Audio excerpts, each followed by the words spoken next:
Joining us now live from Tehran is the former Louisiana State Representative David Duke. Mr. Duke, thanks very much for coming in. What do you say to those who charge, and there are many, that you're there in Tehran at this Holocaust conference simply because you hate Jews? Well, first off, Mr. Blitzer, I resent the introduction you made of me. You mentioned the Ku Klux Klan 11 times. That was over 30 years ago in my life. And since that time, I got elected to the House of Representatives. I received a full doctorate.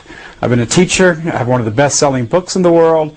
And you interview many former communists in governments all over the world, and you don't introduce them by saying former communist, and certainly not 11 times. I think you're biased because you're a former lobbyist for AIPAC. You're a Jewish extremist, supporter of Israel, so you want to bias anyone who criticizes Zionism. Well, do you hate Jews?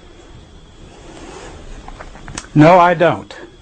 Do you hate people who don't want to be controlled? Do you hate Americans who don't want the Israeli lobby to have Americans fight and die and thousands maimed because Israel wants it in the Middle East? We have a war in Iraq because Israel wanted that war, not for American interests. They lied to us about weapons of mass destruction, and now they're trying to get America into war against Iran. And I think it would be a tragedy for this country, a tragedy for the world. And you don't like what I say against Zionism, so you want to talk about the Ku Klux Klan rather than the issues facing the world. Terrorism of the Israeli state, for instance. Do you believe, Mr. Duke, that there was a Holocaust?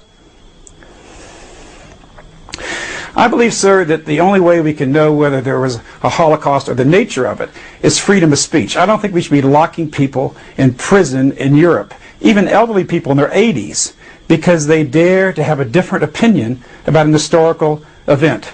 The American government shouldn't be saying that the Iran conference was a conference for freedom of speech. I heard many mainstream Holocaust speakers at this conference, many. This conference allowed freedom of speech on the issue.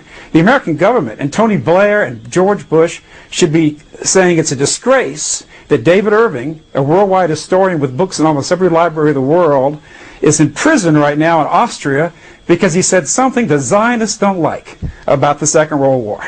Do you believe in a two-state solution to the Israeli-Palestinian conflict, a new state of Palestine living side by side with the state of Israel? I think that's probably the best solution. I think you have to ask the people who live there of both Israel and the Arab countries. But I know one thing. You can't impose a solution from the Zionist domination of American foreign policy. Pearl and people like Wolfowitz, Fife, Wormser, Crystal, Abrams, we can go on and on. It sounds like a Jewish wedding. They have set American policy, and they've hurt American interests in the Middle East. Just as I've said for years, as Walt and Mearsheimer of Harvard have said, it's a fact. And we are dying right now in Iraq because we're there for Israel's interests. We've got no oil out of this war.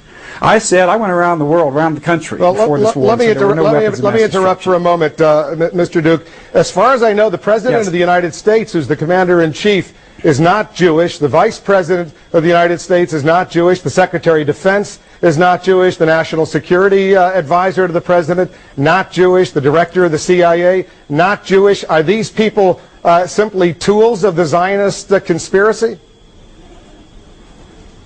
They're not tools of a conspiracy, but they are definitely tools of the Zionist media and political power. Even the Washington Post said that 60% of the contributions for the Republican Party come from Jewish sources. Plus, if any politician in America dares to criticize Israel, millions will go to his opponents, and he will be attacked in the media where Zionists have incredible power. Even the Jewish Chronicle, the Jewish Los Angeles Times, excuse me, not the Los Angeles Times, the Jewish Times of Los Angeles, stated that 4 of the 5 conglomerates, the largest media conglomerates, are owned by Jews, and the 5th is even more pro-Israel than some of those conglomerates.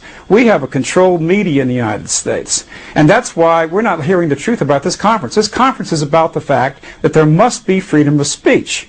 And this is insane that people are being criticized. This conference is being criticized when there are people in prison right now for freedom of their conscience. If there's now, a control, do you think that David Irving should be in prison right now in Austria? I'm asking you a question, sir. Well, do you think David Irving should be in prison in Austria for voicing an opinion? And we invited you on, and the question is, if we invited you on, why is there a Zionist conspiracy if we're letting you on television right now? How do you explain that? Well, how do I explain that? I think that you can't affect the news. I think you have to put some spin on what's happening. But we didn't have to invite Iran. you on CNN. And you want to. It's an attack mode. Always an attack mode when people like myself come on there. But you thought you could handle me with your 11 connotations of the Ku Klux Klan. Right, you can't handle me. And you can't handle the truth. And the fact is, you are an agent of Zionism. You work for AIPAC, the lobby in this country that controls Israeli policy. I'm going to read to you what Mahmoud Ahmadinejad television, you're an Israeli agent. All right, I'm going to read to you what Mr. Mahmoud Ahmadinejad, the president of Iran, has said, and then you can respond if you agree or disagree with him. Israel must be wiped off the map, and God willing, with the force of God behind it, we shall soon experience a world without the United States and Zionism. That's what he said on October 28, 2005, according to Al Jazeera. All right, first off, that's a complete misquote. He never said wipe off the map. And he was talking about the Zionist control of the United States. In fact, I heard his last speech, and I read articles all over the world where he said Israel would be wiped off the map. He said Israel would have a change in government, just as the Soviet Union changed. Obviously, the Russian people weren't killed. Israel wasn't wiped out. And this was to garner hatred against Iran. Well, what about it when he says, we should soon maybe even nuclear strike against Iran? When he says we should soon experience a world without the United States. When he says we should soon experience a world without the United States and Zionism? I know what the translation was. He was referring to the control of the world. Israel uses the United States as its proxy. They use the United States, as Mahatma said from Malaysia. Israel is able to dominate our policy through their money, through their media control, and they're leading us to disaster. Richard Pearl and Paul Wolfowitz were the formulators of the Iraq War. Pearl, Wormser, and Feith wrote a paper for Benjamin Netanyahu of Israel, calling for war against Iraq, Iran, and Syria. And that's exactly what we did. They made up the lies of weapons of mass destruction because Americans were not willing to die in thousands and spend billions of dollars for Israel's strategic objectives. David Duke, that's the reality of it. We have to leave it there. So the satellite is about to go down, so we have to leave it right there. But you're in Tehran. Well, people can find information, davidduke.com. I'm sure they will have plenty of opportunities to hear what you have to say. That's it. David Duke joining us from